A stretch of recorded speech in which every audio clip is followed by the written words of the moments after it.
The Rays could have beat the Yankees. They had guys in scoring position, none out. They just wouldn't lay down the fucking bunt. They didn't lay down the fucking bunt. All you gotta do is lay down the fucking bunt. Lay down the fucking bunt. Lay down the fucking bunt.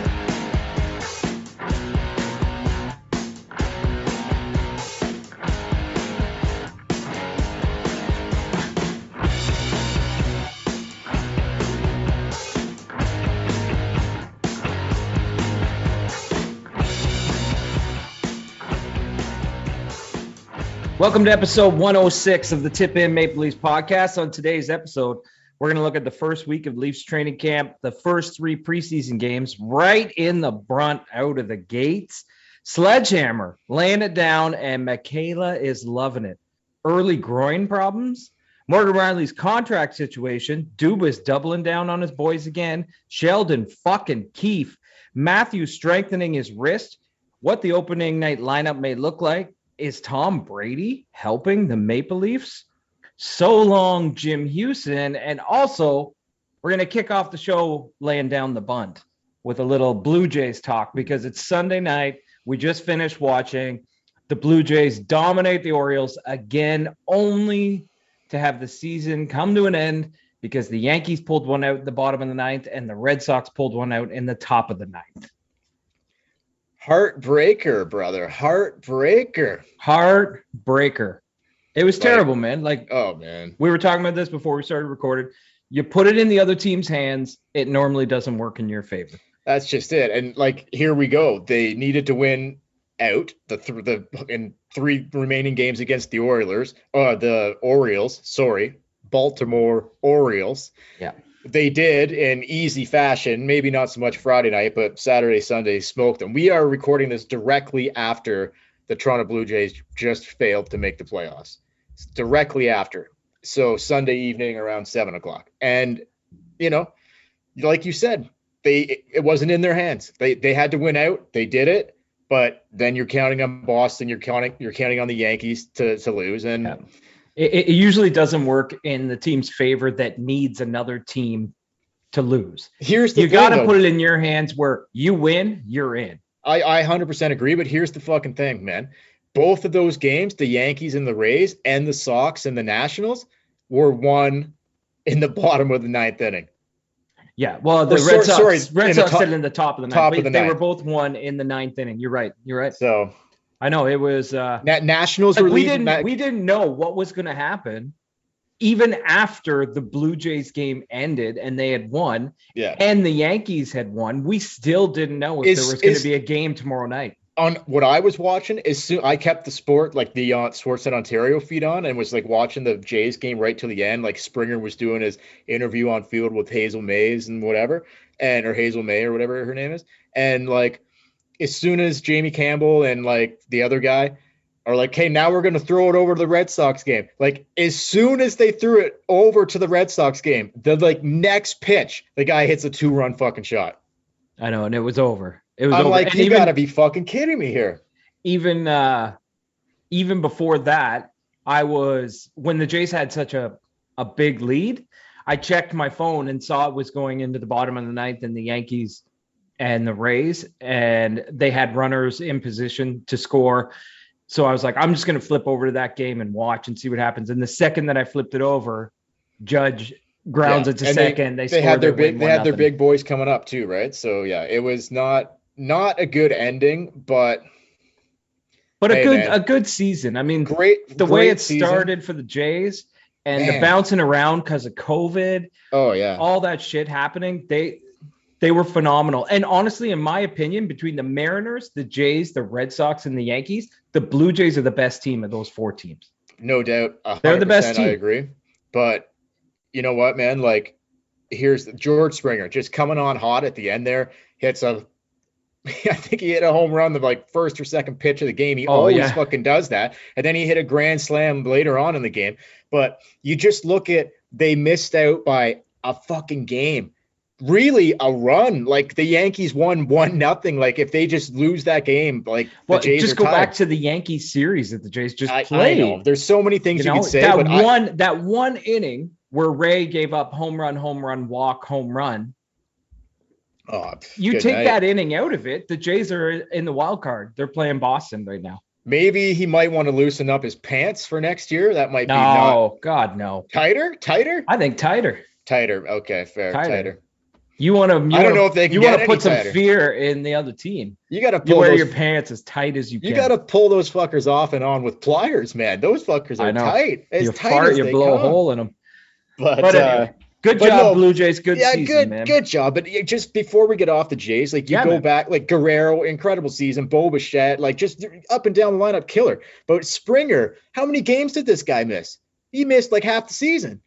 Yeah, if he plays healthy, if he plays an extra, couple more. Oh my God! If he plays an extra 5 games, an extra 10 games, Jays, dude, they're in 100%. If the bullpen at certain points throughout the season could just have pulled off. How many times did the bullpen blow multi-run games? All the time. If they could just hold on and win 2 of those, 3 of those, the Jays are comfortably in a wild card right now. But ands, and brunts, right? That's right, brother. So anyway, we'll be looking forward to spring training because I think the Jays are going to be World Series contenders every year for the next, as long as this core is there. But we thought that with the Leafs too, and here we are. So we'll see what's up. Well, and let's bring it over to the Leafs. Speaking of brunts. So we're into preseason. I'm not a huge preseason fan. I don't watch it very closely. Not until it gets near the end when we start seeing like the team that's going to play. Yeah, shortened preseason this year. It's a shortened preseason. 6 games. But it's still preseason. Anyway, anything that's popped out to you? Yeah, man, for sure. Obviously, Michael Bunting. Well, we'll get to the game. Like, I'm not going to do a hard recap on the games. But a couple special things happened, so we'll touch on that. But like, look, man, before they even hit the ice, whenever it was last, I forget when it is now. It's been about a little over a week. But anyway, when they were first doing the media day, the first day, right? And here we go again. Like, you got Rielly coming out, you got Dubas coming out. Dubas is doubling down on the boys again. We'll get into that a little bit later. Did you catch Dubas on Overdrive this week? I did, yeah.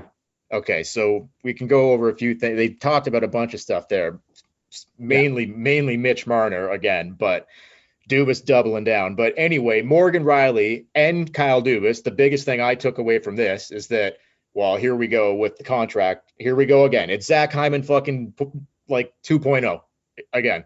Like, here we go again. Another guy that they're going to walk right out the fucking door to free agency and fucking sayonara. Like, it's already know how this plays out. I think we both know how this fucking plays out. Yeah, you can tell Riley's camp is basically responding to all questions with, it's a business. Like, we love it here in Toronto, but that doesn't mean we're going to knock $4 million a year off Riley's worth to help out the Leafs. So exactly. So we'll see where the Leafs are at with money and what have you, like in regards to Morgan Rielly. But personally, me, man, like, I haven't seen it. I like Morgan Rielly. I think he's had some really good years, but he's had some years as well. And defensively, I've never loved his game defensively. He's a skate. He's an offense first. He's an offense first defenseman. He's not a skater, good passer. He sees the play well, but he's not that great in his own end. I think last year having TJ Brody on the team really sort of emphasized that. It really put a spotlight on Riley's weakness. When you see a guy who's so good in his own end, TJ Brody, dude, probably my favorite Leafs defenseman. Yeah, and they have him locked up, which is nice. all that guy does is just like, go to work. Like, nothing fancy, nothing insane, just does his fucking job night in, night out. TJ Brody, he, like, in one season has grown on me as, like, probably my favorite defenseman on the team. But back to Morgan Rielly for a minute here. Like, what are we talking here realistically? What's a number that you would become? He's $5 million right now, or 5.5, whatever. What's a number you would be comfortable at with him staying a Toronto Maple Leaf? And when does it get too rich where we're like, no, we're not doing that? Well, it all depends. I mean, you don't want to overpay, and they can't overpay for Morgan Rielly. So I think them extending themselves to the absolute brink, which will mean they'll need to go even cheaper on the fringes of the team. That's about as far as they can go. And I'd be comfortable with that. I don't know if I would be. It would have to be, you'd have to be getting something back. You'd have to be getting like long-term or something. Give me a number. Give me a number. I don't know. Maybe 7.5. Okay, here's what I was going to say. If they took Kerfoot's 3.5 and gave it directly to Morgan Rielly, 8.5, that's probably what Rielly's camp is going to be looking for. Is that something you'd be interested in? That's a lot of fucking money for a guy that doesn't play that well in his own end. Well, we'll see. We'll see what kind of year he has. We'll see. He may come out and just have one of the worst years of his career. He may, because he's in a contract year, have one of the best. And then $8.5 million isn't enough. Well, then goodbye. But here we go. The way I see this playing out, we'll see. Does he take a hometown discount to stay? I don't personally think so. No, I don't think he will. I think he's going to get paid regardless, whether it's Seattle, Vancouver. Well, probably not Vancouver. They've got issues, but maybe, who knows? I don't know. He's a Western Canadian boy, right? So maybe he goes somewhere. Maybe he goes to one of the California teams. Who fucking knows? But he'll go where whoever pays him the most. Yeah, whoever's going to pay him the most. But I know what you're getting at though. Is it's going to be another guy. Do you want to spend? Well, what I'm getting at is I don't want to spend. I don't want. Oh, another guy gone for nothing. I have 2 points here before we get off Rielly. I don't particularly want to spend $8.5 million on Morgan Rielly. I don't think they could take that money. What do you do? What do you do about the playoffs? If you get to the trade deadline, you know that he's going to want more. Let's say he's having a career year, and you're like, it's going to take 9+ to sign him, and you're having a really good season. You have a shot to win a couple rounds in the playoffs. Do you trade this guy at the trade deadline to get something for him? Or do you keep him to go on a playoff run and then let him walk like they keep doing? That's a tough call. Personally, anything can happen. I don't think the Leafs are going to win the Cup. Maybe they do. Who knows what's going to happen when the playoffs get here, and we'll see what happens. I didn't think the Habs would go to the Stanley Cup final. Neither did I. But so we'll see what happens. But ultimately, if they're not going to win, it'd be nice to win a round or two, but I don't really give a shit. So I'd rather trade Rielly and get something decent back for him, which I think they could. He can go on, but who's going to be interested in Morgan Rielly for a rental, basically? Unless it's a sign and trade, you're going to pay a huge ransom to get a guy who's walking to free agency anyway? No, I don't think. I think it's just get something for him, right? Hindsight being 2020, imagine what you could have on the team right now had you traded Zach Hyman at the trade deadline last year. Dude, we talked about this. The list goes on and on. Bozak, JVR, Freddie, all of them. Hyman. It's just one of those things. You got to hang on to them for your playoff run, but then when you get knocked out in the first round, you're like, oh, shit. Right, so over-evaluating the team, I guess, but ultimately, it's hypothetical, but it's not really, because I already know what's going to happen here, and so do you. They're going to play it out, like you just said. They're not going to be able to afford to give him what he wants, and he's going to fucking walk for nothing. That's what's going to happen here. I would fucking put the bank on it. I would bet the bank on it. Well, Seriously. We'll find out. We will find out what happens. They haven't. He's done it. How many years in a row have they done this with at least one or two players? Yeah, but they've got to play the games, because if they're not even in a playoff spot, or if they're just scratching around the edge of the wild card or something like that, they may just trade him. Okay, so maybe before we move off this, last year was different because they were first place. Everyone thought they were going to get to the Final Four. Yeah. You weren't touching this roster. You were not trading anything. They were loaded and ready to go. 100%, man. This year may be a little different, being back in the Atlantic Division. So just quickly then, Dubas. So it was basically Rielly's I love being a Leaf, blah, blah, blah. But the business side of it, I'll let my agent take care of that. We're not going to talk about it through the season. I don't want to talk about it. And Dubas comes out and he's basically Morgan's a great Leaf, blah, blah, blah. But, the flat cap, and if the cap doesn't go up and blah, blah, blah. So Dubas is basically already saying, well, we don't have the money to pay him, so we're going to ride it out here. You can read between the lines and hear what he's saying, right? Did you watch the All or Nothing documentary? Yeah. Okay. Yeah. And we'll talk about this because I found it really interesting and really good. But one of the things I found funny about that documentary was they always talk about Dubas being a cap wizard and stuff, but he's standing at the board just like guys like me and you. Well, they're throwing magnets around. They're just throwing magnets, and he's like, "So this guy makes $1 million, right? Okay. So if this guy makes $1 million, how much do we have to put here?" Dude. And I'm like, "I thought you were supposed to be the cap wizard. You're supposed to know." And Brandon Britham's on the computer like, "That gives us about $2.5 million." I'm like, "What?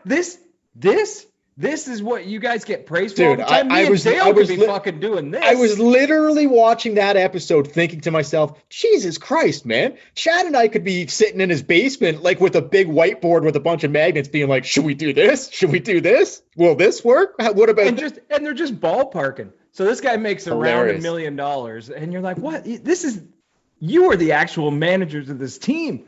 Yeah. I thought it was really funny. Plus, Kyle always looked over to Pridham for like, can we do this? Can we do that? Like Pridham's is the brains here, the operation. Well, Pridham's the cap financially. Guy. Pridham's the cap guy. Dubas is the general manager. But also about that documentary, just quickly, there's such a great insight into Sheldon Keefe. Well, he's the star of the show for me. Yeah, star of the show. He's in every scene, and man, he drops a lot of F-bombs. He's not a softie. Like everyone, I think we always say that. Oh, he's a player's coach. He's really nice. He's not at all. He is on them about the smallest details but he's honest. out. He's like, I think Babcock would be like, just different approaches, right? Like Keefe directly is going to address to the players. Yeah, directly. Like he'll go to Matthews, he'll go to JT, and he'll be like, here's where I'm at with this. Like, do you agree? We're like, what do you think? But he'll bounce it around. Like, it's not just this is Babcock's this is it, and your opinion doesn't matter. He'll just walk up to Jimmy Vesey and be like, "Look,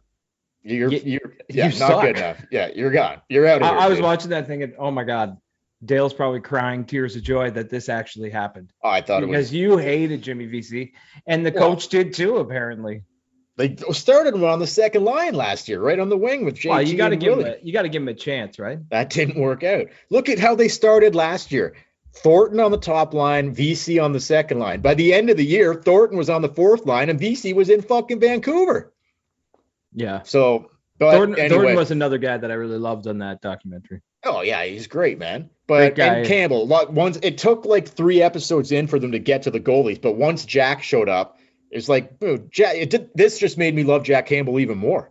Yeah. He's just such a fucking great dude, man. After the Game 7 loss, we really rode them about not showing up and not giving a shit. But when they showed in that dressing room, man, and Campbell was breaking down into tears, Matthews was like ripping his hair out. Like they want to win. They just haven't found their way yet. I believe that, but I like to see the raw. Like Jack was extremely distraught, and he wears it on his sleeve. That's who he is, right? But I personally love to see that. Like I hate to see it, but I love to see it that this guy fucking gives a shit. Like he cares, man. He gives a lot. Shit. Like we're sitting on our couch after that shit. Like what? Like I wasn't in tears. I was just like, again, really, seriously, again, this fucking happened? Worse than ever, really, this time? Yeah. But you start the narrative that comes out of that is they don't give a shit. These guys don't care. They don't care to step up and play. When in actuality, they do. They really do care, and they did step up. And it was a lot of I don't know. It was a lot of unlucky bounces and shit like that. But to show in the dressing room, to see Campbell crying, it made me realize that it means so much, and they really do want to win, and they should find their way to win.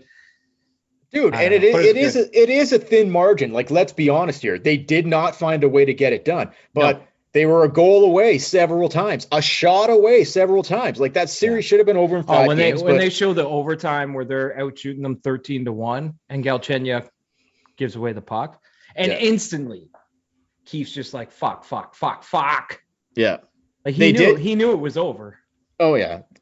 For sure. They did kind of start at the end, and work their way back kind of in a bit. The first episode was everyone knows they fucking lost. So the loss was like the first thing they talked about, and then they kind of went to the beginning. But I don't know. I thought it was cool. Like the best thing I thought was there wasn't a lot of in-depth behind the scenes player stuff. Like everything was at the rink, right? Like they didn't really go like too in depth with. There was a thing with Hall and Muzzin. There was a quick thing with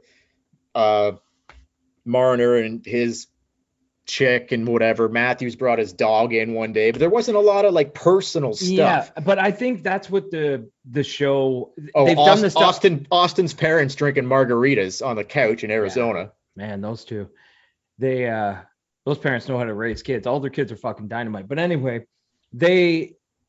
that docu-series, they've done this before with other teams, other sports.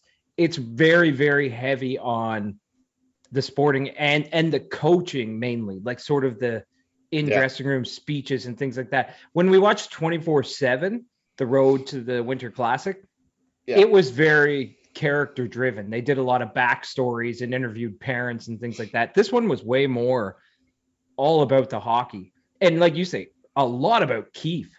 I thought Keefe and Dubas were kind of the stars of the show. Oh, the best parts of the show for me was every part of, like, it was Sheldon Keefe all the time, whether it was when Sheldon would come into the room and he'd shut the door behind him and it's just the two. Every time he would quietly shut the door. And then swear. Then it like him and Kyle. And when he told Steve Briere to fuck off. Oh, yeah. Because Briere's like, Keefe's like, it was the first game that Fred came back. And Keefe's like, we need a save. He's like, make a fucking save. And Briere's making excuses for him, like, off the He's like, what's he supposed to do? It hits Muzzin's ass and goes in. What's he supposed to do? Oh, fuck off. Mm-hmm. Fuck off. He needs to make a save. And I'm with Keefe because that was a trend with Freddie. That was the end. The first shot. That was the end of Freddie Anderson as a Leaf right there. I also got the impression that Keefe and Dubas were not extremely pleased when Fred was like, I'm not playing until I feel comfortable. Did you get that kind of reading that? Like they were kind of like, what's this guy's fucking deal? Dubas kind of hit it a little better and said, this is the report. But Keefe just walked over to the window and was like, not playing until I'm hurt. And then when he went on the ice and Dubas is like, he's skating. Keefe's like, he's skating. And Dubas is like, yeah, in a fucking track pants and a hoodie. And he's only out there for a couple minutes. And they both just shook their heads. So they were getting closer to playoff time. Obviously, Campbell had been killing it, and they were still having. I think Keefe and the coach and Dubas were in the room, and they were talking like in the offices, and they were talking about like who's starting, and they were like, Dubas is like, "Are you serious? Like, who's starting? It's Campbell. Like, it's not a question. Like, so anyway, and okay, anything else? There's another thing from that series that I want to talk about. Anything else? I just had 2 points about it. Real quick, I felt like there were some guys on the team that, I don't know if you noticed this, but you didn't see them really hanging out with anybody, or they didn't really seem to be part of the team. Like they weren't, how they did like the coffee club and they showed them racing the cars. Coffee club. Yeah, they showed them playing soccer and stuff and hanging out and joking with each other. Yeah. There were a few guys, Pierre Engvall, Ilya Mikheyev. Well, you can't speak English. I know, but you saw guys who barely play on the team, like Travis Boyd and Adam Brooks. They were there. They were hanging out with them. But I just found it weird that you didn't really see much of Engvall and Mikheyev, who play on the team pretty regularly. Well, clearly, Engvall, we've come to learn later that Mikheyev probably had a burr up his ass the whole fucking season with his ice time and fucking the way he was being utilized, right? Yeah, it just made me think that. Or maybe he's just these guys are totally tradable. Like they really serve no purpose on the team. Well, Mikheyev, I'm not so sure about that. I think Mikheyev does. I'm gonna get into Mikheyev later, but okay, what else? Oh, that was it. Okay, so just quickly, the 2 points on those players. I just felt like they didn't really seem like part of the team. I get that, but there was other guys you didn't really see too. I thought, but anyway. But everyone else had sort of a role. Like you didn't see Wayne Simmons a lot hanging out with the guys, but on the bench and in the room, they really turned to Simmons, and he's really like, he's vocal and he's got things going. It made me open my eyes about Nick Foligno, what he did in his short time here. He seemed to really take control and take over a leadership role. Big time. When Tavares got hit in the head, sucks the way it ended. He was all over it. Yeah, if he wouldn't have got hurt, he was He really wanted to play here. He really wanted to win in Toronto. It sucks about Foligno. It sucks.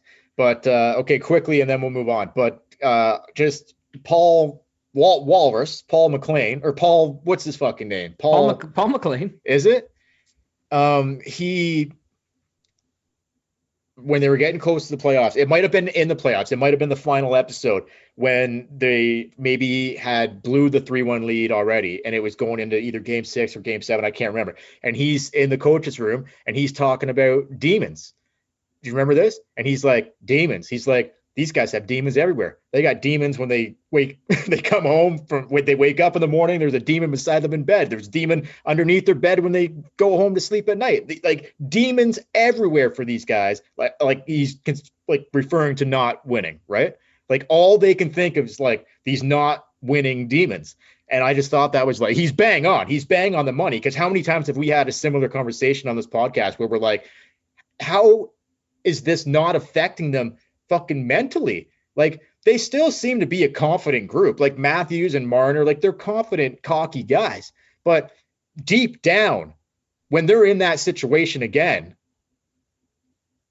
what's going to, like, the demons are going to come back, man. It's just like, how could they not? They're like, and that's what I'm saying. They have to find a way. It's not that they aren't trying. I really think this is a mental thing. And just like Paul McLean said, there's demons following them everywhere when they get into these situations. And you have to exorcise the demons. Okay, so let's go here then. I'm jumping the gun a bit on this one. Jump it.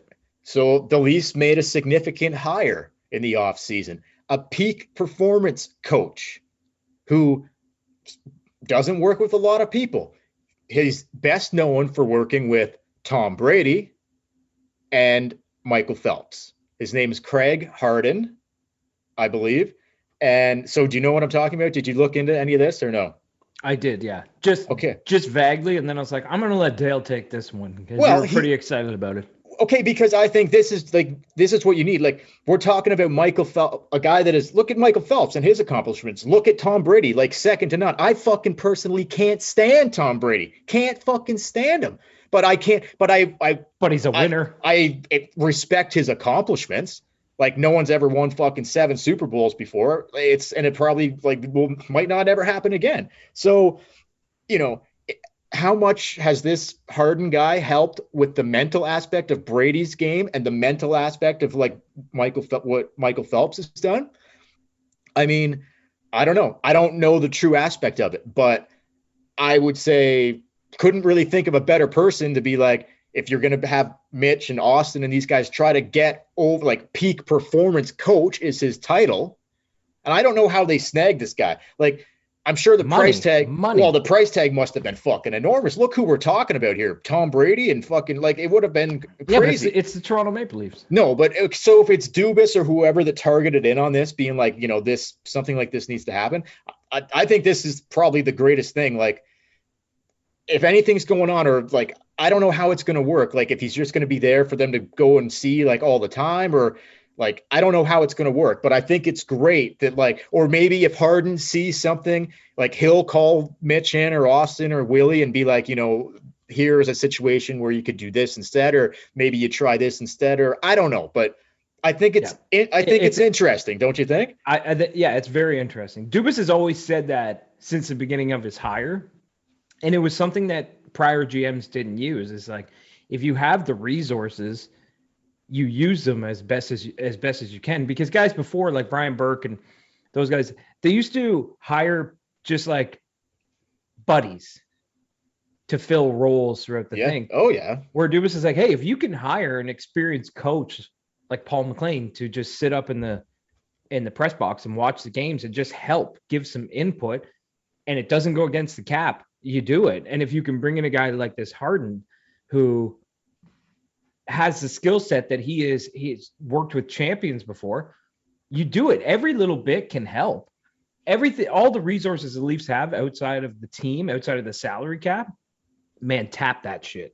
100%, man. And here's what I'll say about this too. Like, I don't know where the team has been at in previous seasons with, like, psychologist or psychiatrist or whatever for the guys to see. They've always had the sports psychologist and sports science. Okay, so that's fair. This guy sounds like top of the class. Well, okay, like let's just take you and me for an example. Like, if we were struggling, or if we were on the team and whatever, and they had a guy who was a psychologist or a psychiatrist who was just a guy, maybe he was good and he good university degree and he's whatever, but maybe he doesn't have the sports pedigree type thing. We might be like, okay, whatever. Like maybe we leave the session being like, okay, whatever. Like this guy doesn't know what the fuck he's talking about. But hang on. So like it could be like that. It could be, but here's what I'm saying. Like this Greg Harden guy, when you have the credentials of Michael Phelps and Tom Brady, like you're not walking away from that session thinking this guy doesn't know what the fuck he's talking about. No, you're walking into it being like, Jesus, this guy's worked with the best. Exactly. That was my point. So yeah, I hope it works out. I can't see it being a bad thing. I can't see it being anything but a good thing. So yeah, why not? Like I said, if you have access to those things and you have the money to pay for it, do it. I know it pisses other teams off sometimes the way the Leafs run things behind the scenes because they have the money and power to do it. But the fact is, there is no rules on how much you can spend and how much you can put into the resources off the ice. So you might as well use it as much 100%. As you can. 100%, man. 100%. But anyway, so the Leafs have played 3 preseason games. They have. Were you able to watch them all or no? I have watched them. I'm kind of in and out. I just can't get into preseason hockey. And the people, like I can't get Twitter, Facebook, all that stuff. People like analyzing the games and talking about, oh God, so-and-so looks terrible. I'm like, it's preseason. Most of the guys don't even turn on the Jets until game 1. Well, one guy did. One guy has. Yeah, and you want to see guys like that. Michael Bunting. Oh my God! Has been a great preseason, but that doesn't mean Michael Bunting's going to be like this when the regular season starts and it gets a little more difficult out on the ice. No, but he's having a great preseason. So listen, we'll quickly go over game 1, game 2, and game 3. The 3 games. You go ahead and give us the recap. Like I'm not going to give you full recaps here. I'm just going to go over like the gists of the main talking points of each game. The one thing I noticed in the first preseason game, this goes back to what we were talking about off the top with Dubas and Rielly. Just so happened that the top defense pair opening night on the first preseason game was Brody and Sandin. What a coincidence. Dude, that's got future projection written all over it. But like I said, it drives me nuts when people read into anything in the preseason. You're not reading into that? No, I'm not. Who's Riley's replacement going to be? I think they think it's him. I think it's the guy that's in-house. And it might be, but that doesn't mean because Sandin started with Brody in the first preseason game that the writing's on the wall. That's true. It's, you know what I mean? Yeah, you're right. Because you could be like, oh, well, Nick Robertson started on the top line with Matthews and Marner, so no, I just think it's like that. You know what that means? The Rielly situation. Like I think they're looking at Sandin as Morgan Rielly's replacement. And that's my opinion. And they probably are. Whether he's his replacement, they are looking at Sandin to be probably a top 2 defenseman on this team at some point. 100%. Sooner than later, probably. So what happened in game 1? Okay, well, Ho-Sang was playing on the wing with Brunt on the other side, Bunting and JT in the middle.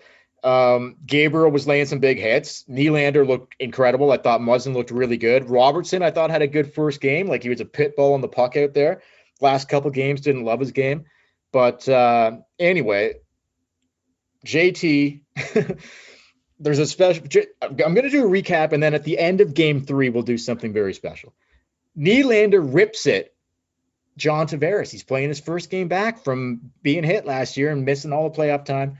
First goal. Oh, no, he didn't score the first goal, actually. I can't remember who scored the first goal, but I don't know. Anyway, the Tavares goal was to make it 2-0 Leafs, and it was a tip-in, okay? Yeah, I think Nylander scored the first goal. Maybe he did. So JT with the tip-in. His first game back, tip-in. Like, come on. Gabriel, he's laying big hits. He gets in a fight, draws an instigator penalty. Brody comes in, little shot pass. Who gets a little stick on it in front? Not a deflection. 2 tip-ins in a row. the brunt is on the board. His first goal as a Leaf, Michael Bunting, a tip-in. 3-0 Leafs. 2 consecutive tip-ins. That is a rare occurrence. 2 consecutive tip-ins. It is. Even though it was a preseason game, I was losing it. Oh, it's great to see tip-ins no matter what, but technically not his first goal as a Maple Leaf. Well, I'll always remember it as his first goal as a Maple Leaf. Because it doesn't actually count. Okay, fair enough. And then Gabriel gets his first technically not goal as a Maple Leaf. So this was like a perfect night all around. Bunting gets a tip in. Tavares gets a tip in. Gabriel laying hits left and right. Michaela's in the crowd. Oh, going nuts. She's absolutely loving it. She's bouncing up and down, cheering. He gets a gift right on his stick. Gabriel pops it in 4-0. Habs get one late. 4-1 final. Leafs win the first game of the preseason. And honestly, I thoroughly enjoyed this game. I thought the pace was, for a preseason game, it's been the best of the 3 preseason games. Yeah, the next one was terrible. Well, no. Yeah, no, brutal. And that's normally what preseason games are like. That first game was a little weird, and I think a lot of it was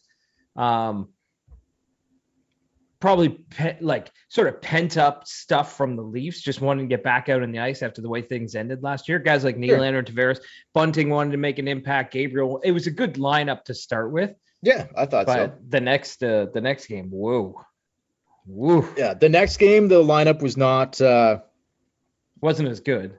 It was more of a game 3 actually was game 3 was actually the worst lineup of all. They kind of threw in everybody in game 3 who okay, you guys are all bubble guys.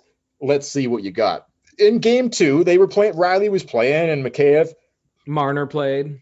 Yeah, so there was guys playing. Anyway, Mikheyev, this fucking guy, man, he probably had 2 or 3 or 4 solid chances in the first. One of them was a breakaway. This guy gets a breakaway every cannot game. Fucking bury it. Cannot bury it. Just cannot fucking score this guy. And then cries.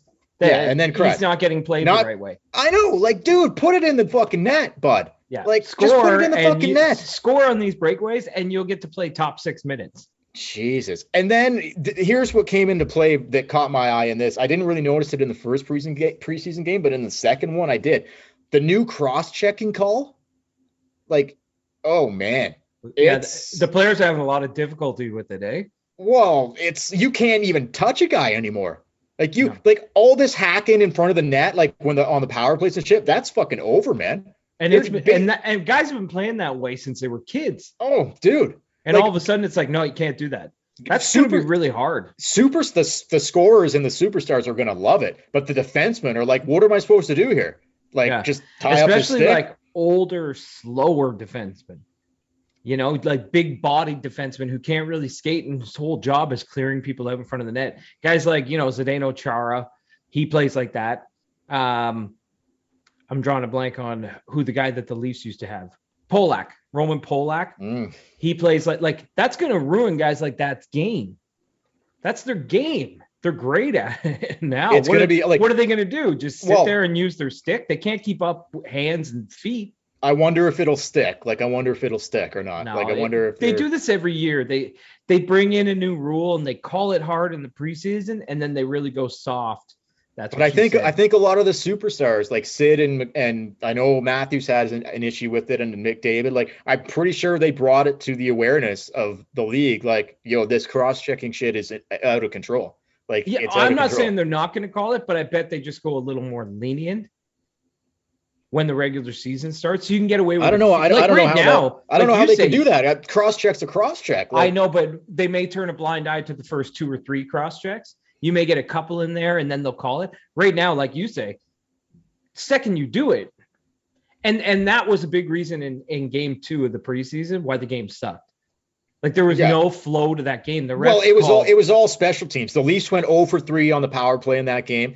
They took 5 penalties. The Habs were 3 for 5 on the power play. Yeah, so it was just I don't think it was bad. The Leafs had a 4-minute power play going into the second period. They didn't register one shot.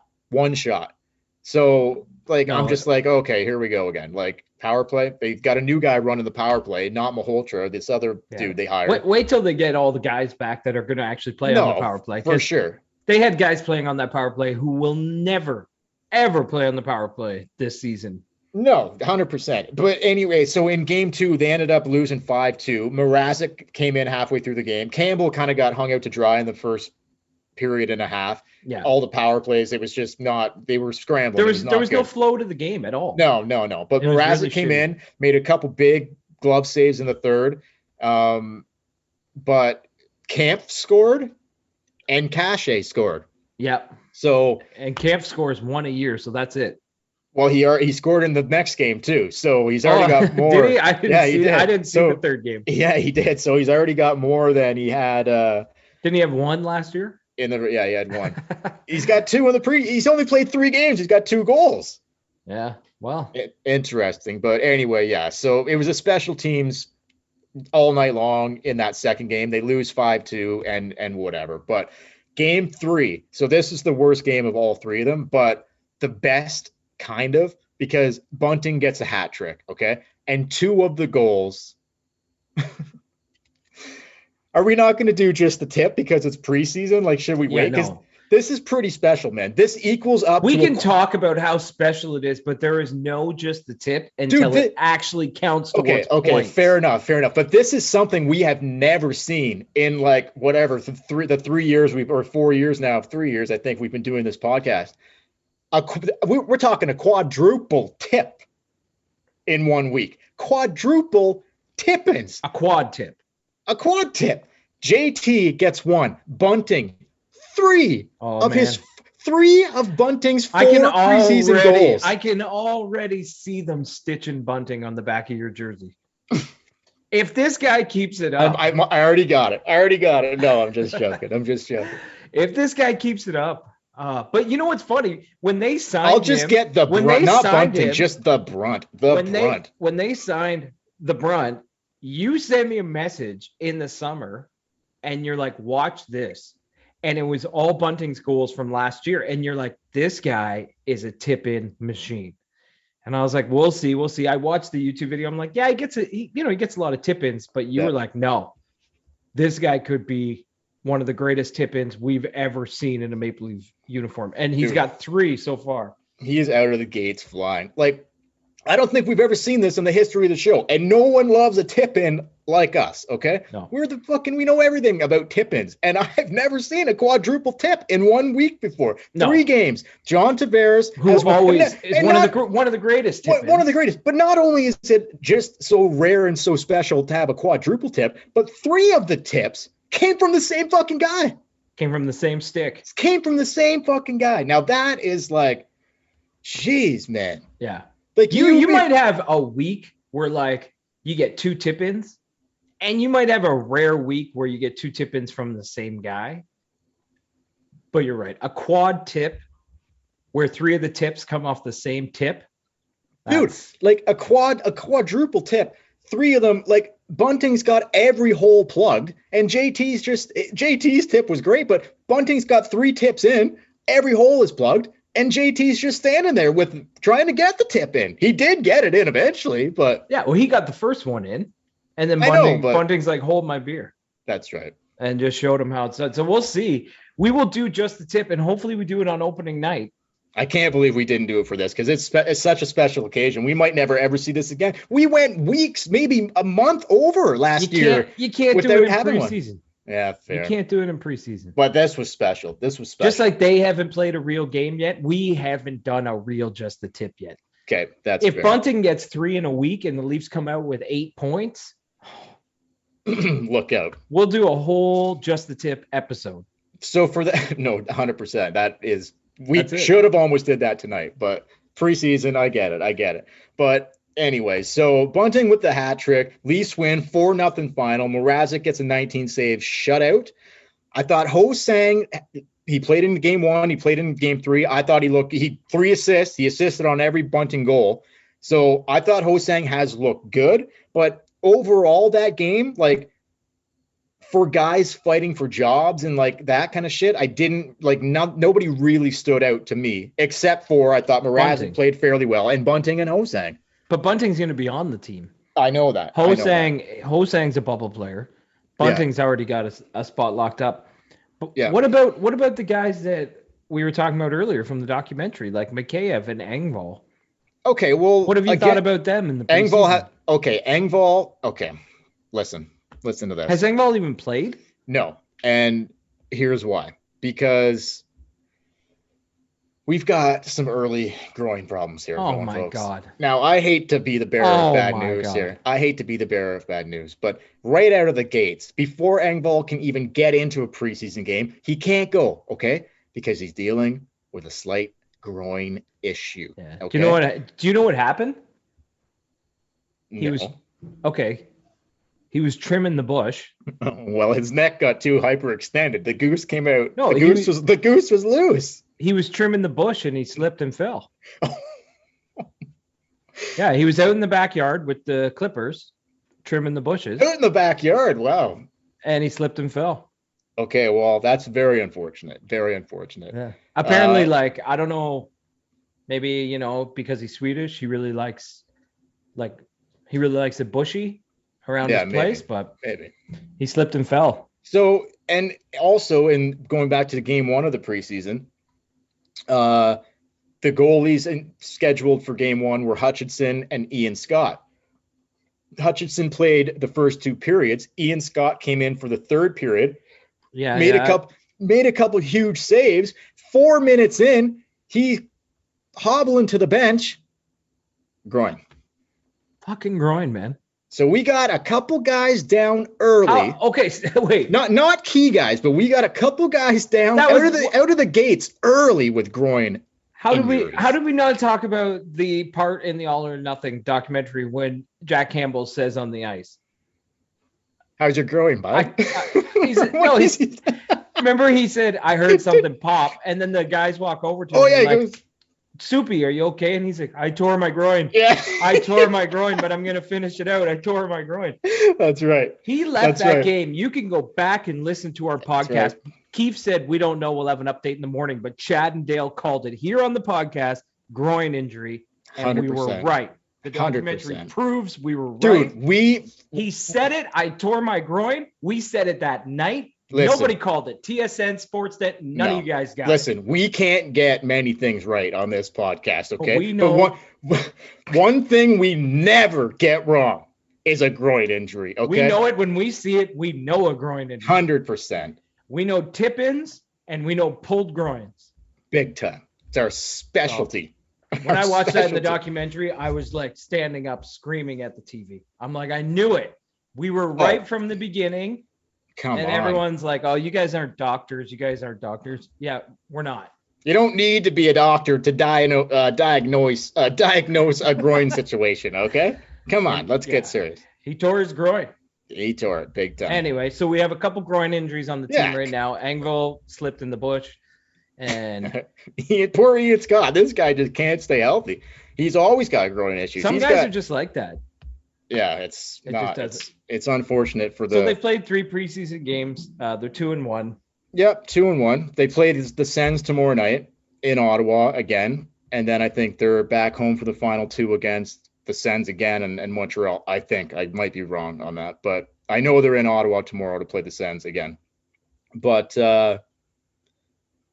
yeah, so where do you want to go next? I guess Dubas. You want to talk a bit about Dubas doubling down on his boys again? We can talk about it. We can talk about it a little bit. I mean, it's been talked to death. He just since Game 7 of last year until right now, he says the same thing. These guys are going to do it. He seems to be more in love with them now than ever. Yeah, after watching the documentary, you kind of get it. You kind of get. Listening to the players and what they say about Matthews and Marner, you kind of get why he believes it, why he thinks that these guys have the potential to be the greats in the NHL. Yeah. But they are great players. They are great players, but they're 0-4 now in the playoffs. Nothing to show for it. That's the problem. That's the problem. So he's going to go down with this, and he said it on Overdrive again. He said it in the Bob McCown podcast. Doubling down. Doubling down. These guys are going to win here. I believe it. Yada, yada. I'm not moving any of them. Yada, yada. Whatever. Should be interesting. The funny thing is that The one who was always put out there as the tradable one was William Nylander. It was always, you got to trade Nylander, you got to trade Nylander, you got to trade Nylander. I'm starting to think Nylander might be one of the best contracts in the league. He was so good in the playoffs last year. He looks ready this year. If he has an incredible season, 6 point whatever $1 million he's making is going to be a steal for this guy. Like he's making himself part of the untradeable. And then it's just going to be JT, Matthews, and Marner. You won't even talk about Nylander in the top 4. Well, how many years left does he have on his deal? Same as Matthews, 3? I think he ends with Marner. So 4? No. Maybe. He signed a 6-year. 3. Oh, no. He signed a 6-year. I think his contract is up when Matthews is up. I'm pretty sure. Yeah, I know he ends with one of them because he tried to it's Matthews. He tried to do them on opposing years, but he ended up getting Marner or Matthews the same year as Nylander. Because Nylander was the first contract to get signed. And then it was Matthews, and then it was Mitch. So Nylander got 6 years originally. One of those years counts, and then Matthews signed a 5-year deal. So Nylander and Austin will be up in 3 years. This is this year and then 2 more years. So if this continues for Nylander, if he gets in the 30 goal range, or maybe he goes higher and he gets in the fucking 40 goal range, like he seems to be getting just better and better at putting the puck in the net. So we could have a real messy situation 3 years from now with like Nylander might price himself right out of the fucking market too, because guess what? He's not taking 6 point whatever fucking next time.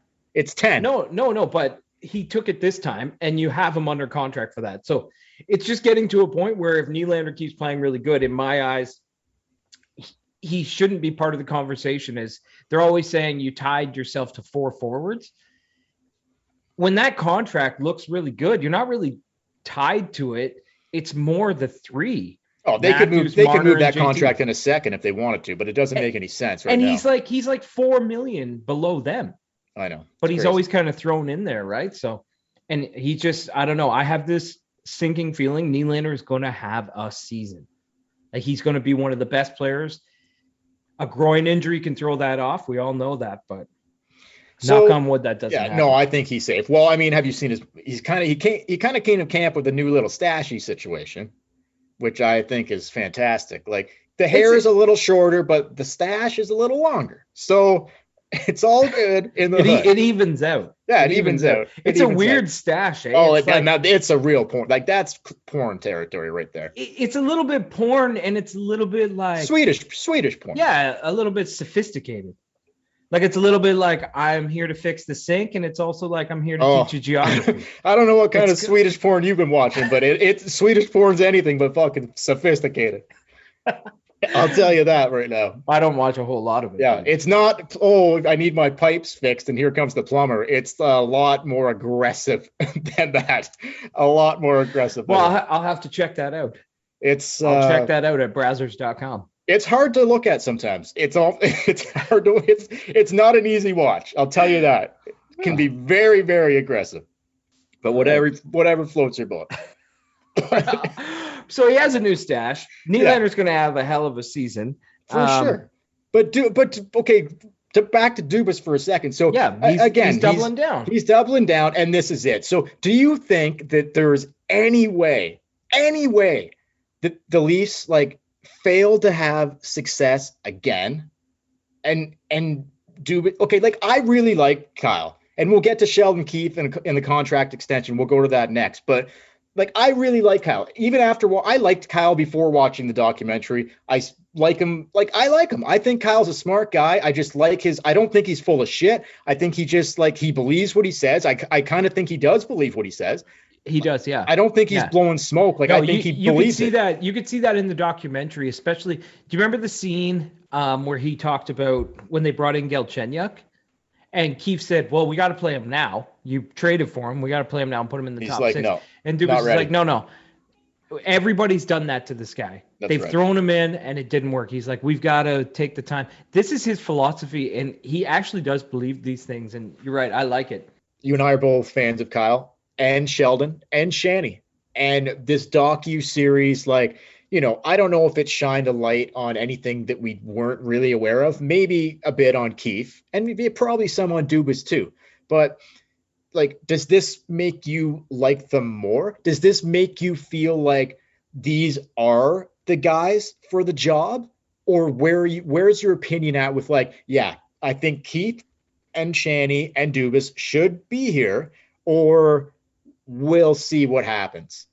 You mean just from the docuseries? Well, just in general, like, does it change your opinion on maybe what you thought before watching any of it? A little bit, yeah, a little bit. It did. It definitely changed my opinion on Sheldon Keefe. I did not realize how intense he was, especially at the minor details. Babcock used to always say working hard, grinding it out day in, day out. He used to say all the cliches. Bullshit. Keefe doesn't say it, but he really brings it home. And like you say, individually, always on them, always talking to them. And so definitely Keefe went up in my books as a coach. And now I kind of understand what Dubas saw in him. Dubas, I felt like he was the same in the documentary as I thought he would be. The only thing I found was I thought him and Keefe were more on the same page, and that's why they've worked so well together. But they're kind of different people. Like they're very different styles, but they respect each other very much. Like Keefe will listen to him and vice versa. Like, yes. That's why I think they get along. Like, there's open dialogue between the two of them, and it's like there's no right or wrong. It's like they're both open to like, okay, if that's what you think, okay, and vice versa, right? Like, yeah. Which I appreciate. Like, I mean, they're the two. I don't know if the right guys for the job is the right way to say. Who is the right guy for the job? You never know until you give them their chance. But trying to find it. As far as a coach and a general manager situation goes, I would think that would be among the best in the league. It's definitely good chemistry, and it's definitely work. I mean, it's got to be better than it was with Dubas and Babcock. Well, Chad, like, they're friends first and employees second. Like, that's their relationship. Yeah, but they're not afraid to tell the other one, hey, I don't think that's right. So do you think, is there anything like, I kind of respect Kyle a little bit more, knowing like that he's just so like, he's so in with these guys and he so believes it so much, whether it'll be his demise or not, that remains to be seen. But I kind of have come around to respect it a little bit more, that he's so like, look, this is it. This is what I've believed from the get-go. These are my guys. This is fucking it. If they fuck him, Pulp Fiction, he's getting fired. Do I look like a bitch? Yeah, no, I think you're right. That's what I got from it too. But I don't think he's an idiot. I kind of respect him more for being like, look, we're going to do this. We're going to do this. I think in anything in life, if you really want to achieve something, you have to believe it. You have to believe it fully. You're never going to be successful in life if you don't really believe in what you're going after. So he 100%. believes in the job he's doing. He believes in his philosophies. He believes in his team. I just found that the things that kind of brought him up in my books that I didn't see was he gets painted, and Keefe says this in the documentary, he gets painted as like analytical and all, but like he sat down making that trade for Nick Foligno, and he was basically like, fuck the 4th round pick. He's like, am I going to sit back and be like, oh, we didn't get Nick Foligno, but thank God we held on to that 4th round pick. Listen, I listen to a lot of Leaf podcasts. There are a lot of analytical people who do Leafs podcasts who would say how important that 4th round pick is that you just gave up for Nick Foligno. Yeah. And the fact that the guy that they put on the pedestal is this analytical general manager god was just like, fuck it.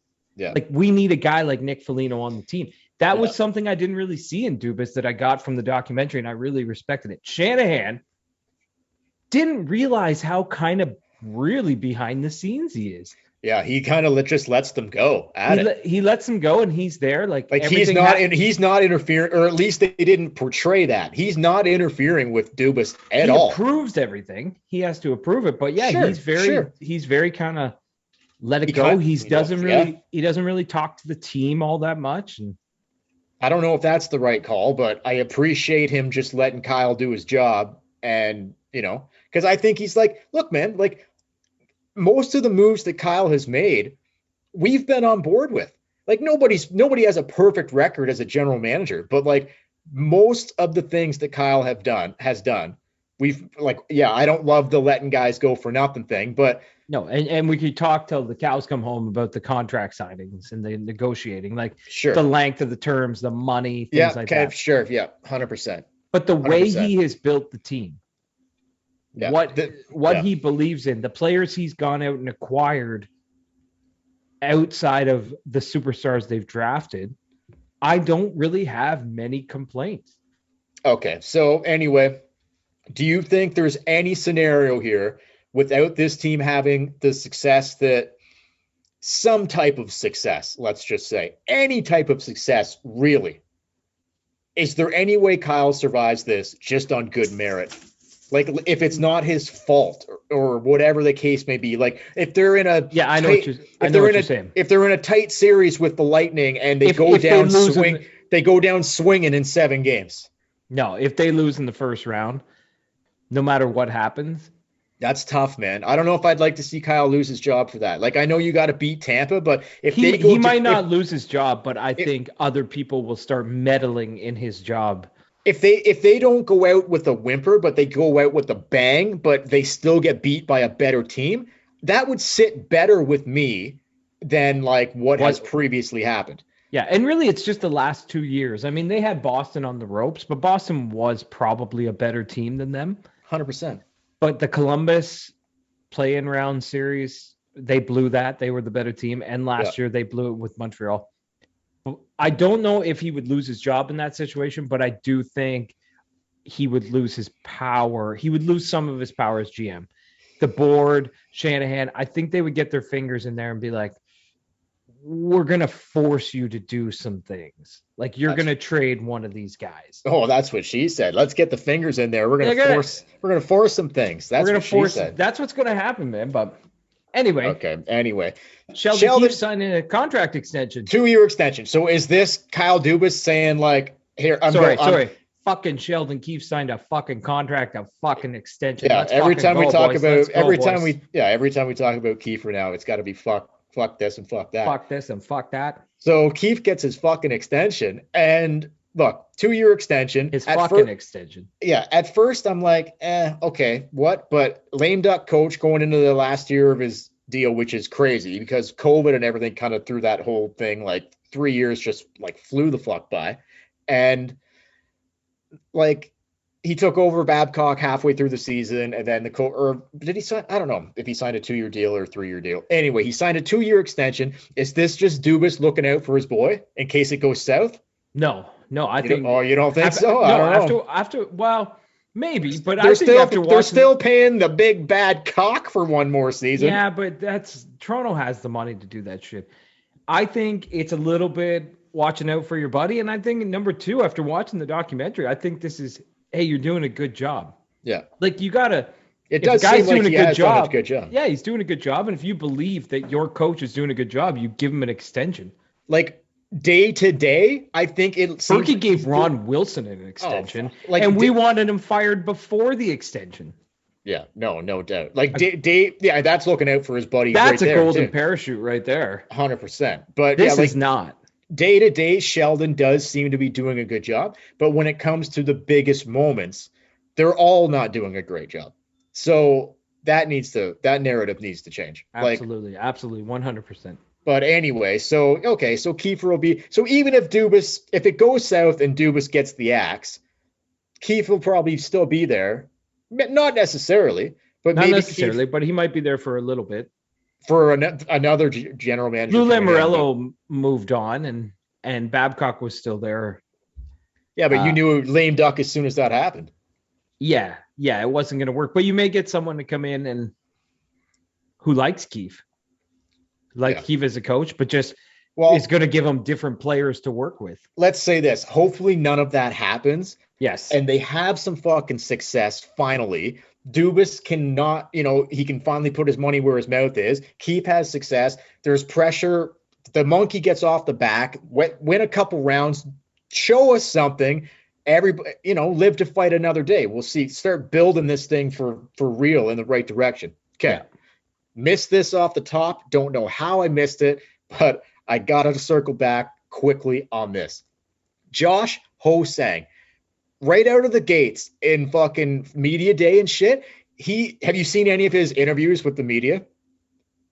He is, okay, Chad, he is like the happiest guy to fucking be there. He's basically saying like the past is the past, now is now. I've learned different things. Like he's like, I will do whatever it takes to stick in this organization. Whatever it takes. If they want me to be the water boy, if they want me to be the stick boy, whatever they fucking need for me to keep me here, that's what I'm going to do. This guy's ready to throw on the fucking Bayside Tigers mascot costume and start doing fucking cartwheels around the fucking Scotiabank Arena. He doesn't give a fuck. He'll do whatever. Literally, he will have no problem pulling fucking like putting the spandex on like AC Slater, and he'll just prance around fucking. He doesn't even. He's like, that's great, but unfortunately, I'll do anything. I'll do anything. They don't need that shit.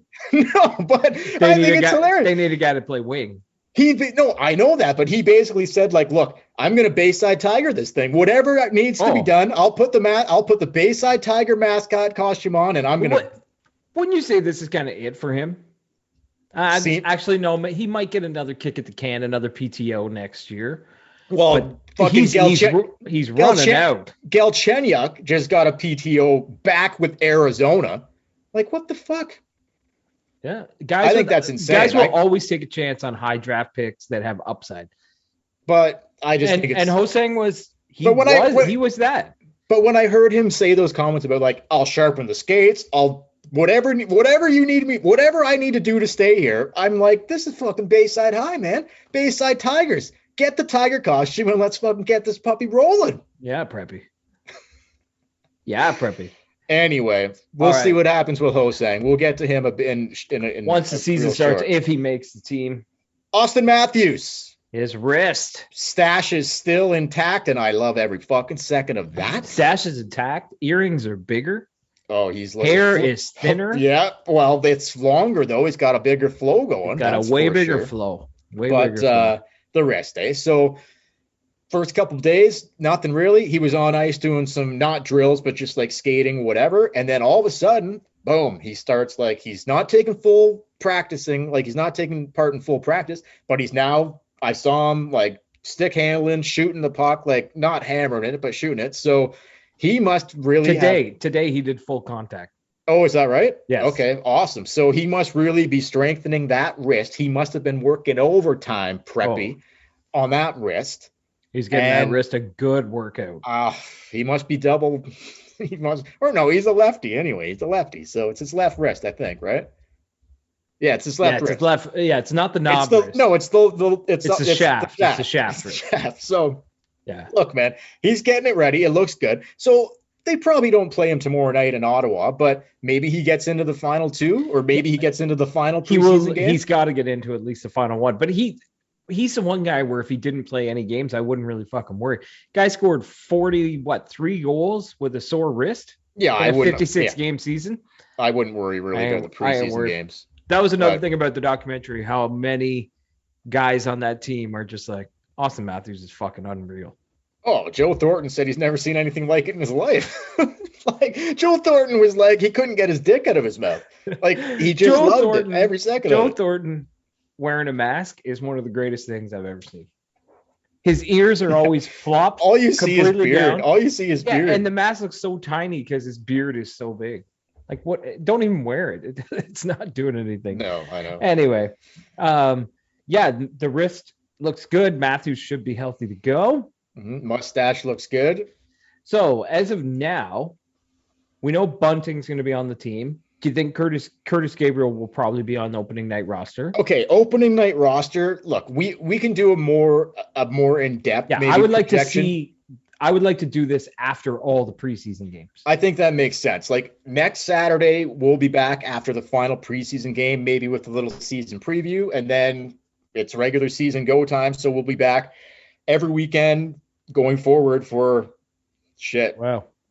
months until they lose in the first round.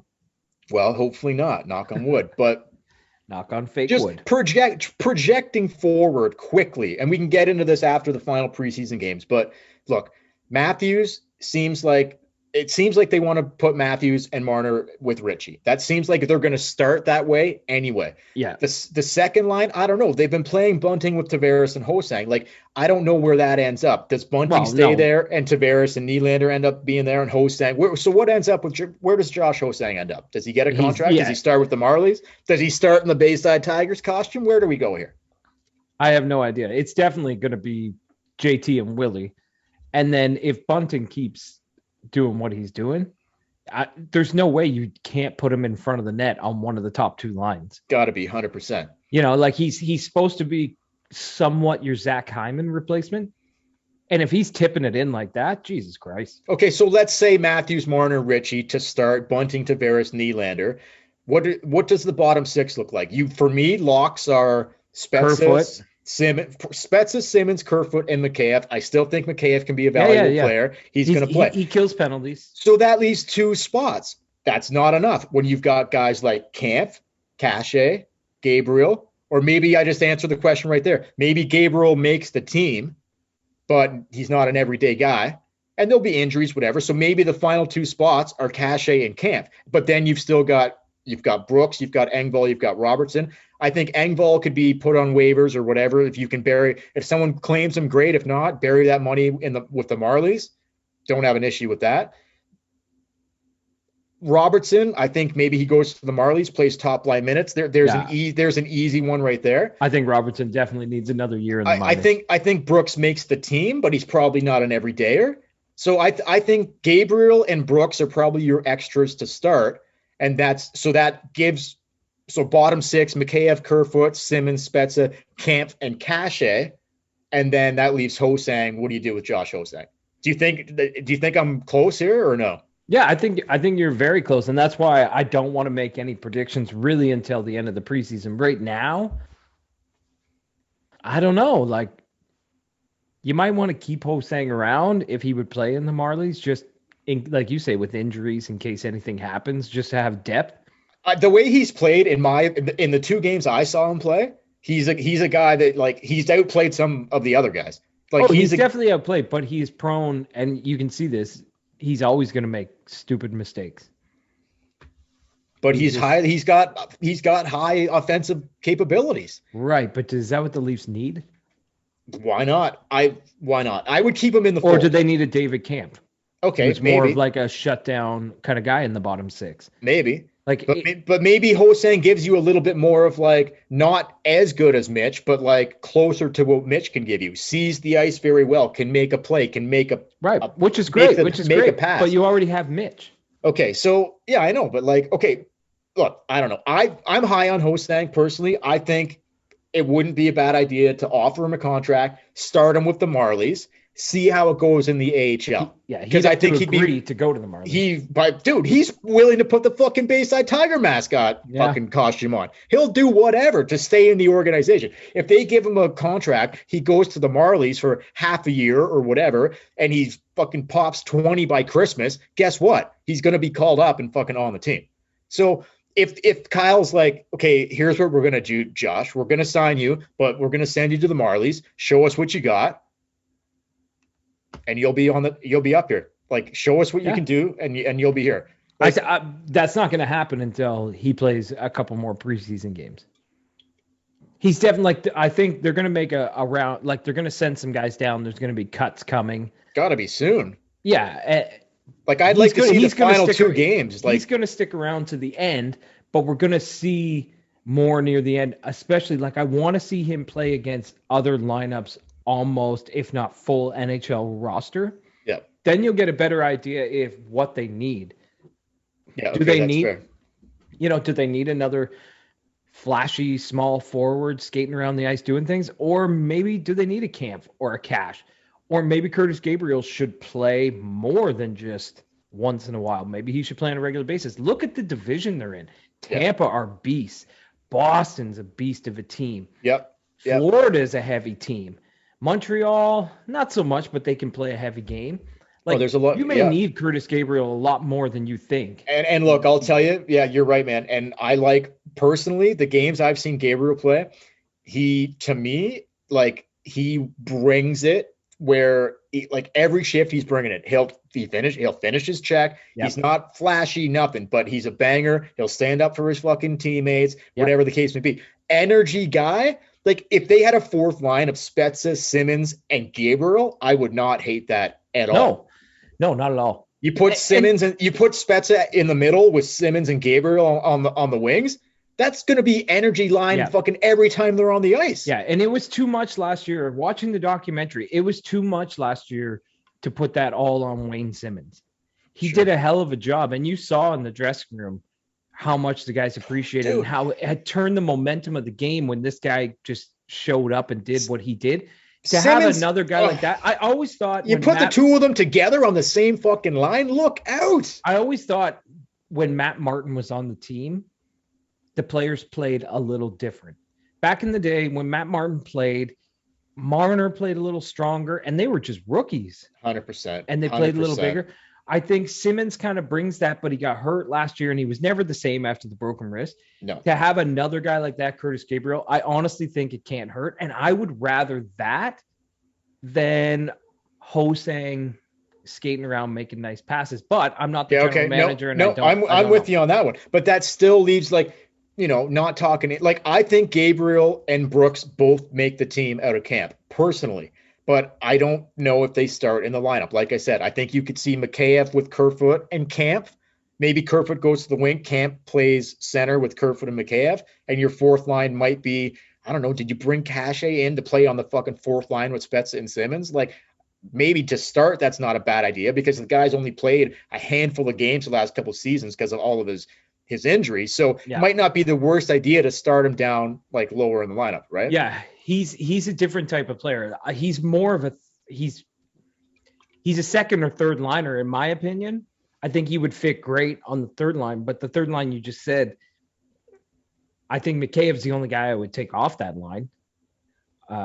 Kerfoot, you're not going to pay $3.5 million for a guy on the fourth line. But take Mikheyev off to put him where? Higher or lower in the lineup? Out of the lineup. Oh, he's not coming out. He's a valuable player, man. He's a valuable player, but I'm just saying, he's quick as fuck. If I had to put Cash somewhere, I'd rather Cash. Mikheyev does everything but score. Yeah, he can't. He does everything else really good. But Cash is a bigger player. I think he's a little stronger. He doesn't have near the speed, but he's got skill. He can score, and if he gets his game back, man.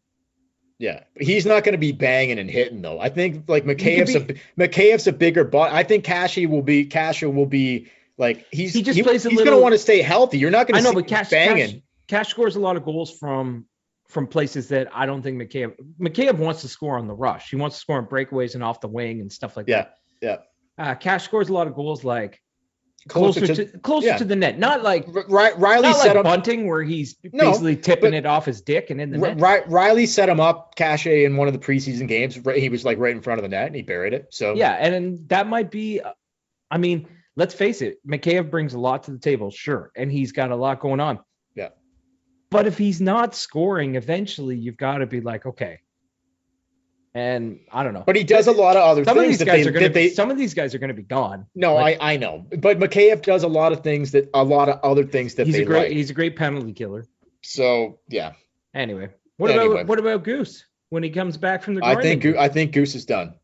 There's too many bodies here now. He makes too much money too. Yeah, you got to give him that stupid contract for $1.25 million. That's too much for a guy that's not going to play every day. 100%. He goes on waivers and see if he gets claimed. If not, you bury him in the Marlies, and that's it. He goes. That's it. Or you trade him and get something. Or you trade him just to free the money up. 100%. Anyway, anything else? Yeah, one final thing. What's that? Oh. Na na na na na na na na. Hey. Goodbye. Our boy, not my boy. Jim Houston. Dude, I just got chills down my spine thinking, my God, we don't have to listen to this fucking guy call Leafs games anymore. Like, Sleep Fest on Saturday nights with Jim Houston and fucking Craig Simpson. I think Simpson will still be there, but I don't mind Simpson. I don't know who's going to be the go-to play-by-play guy for Hockey Night in Canada. That should be interesting. But I think they did a good job last year. I forget who the guy was that did it, but who was it last year? He just came over from I think he worked for TSM before and came over. I can't fucking remember the guy's name. Dennis Bayak? No, not Bayak. He works for the Jets, bro. But I know. Maybe if Dennis Bayak is just, I just love Dennis. If Sportsnet was I get you can't put Joe Bowen there because he's just too much of a homer. Joe Bowen that would be like the guy from Boston trying to do national games for NBC. They're homers. Impossible. They can only call for their team. Yeah, no. But look, man, honestly, I don't have a lot of nice things to say about Jim Houston, but I'm finally saying his name right just as he's retiring. Jim Houston. Without the T. Houston. Without the T, yeah. Houston. But look, man, honestly, the guy's had a lot of incredible calls, the Olympic calls. He's been doing it a long time.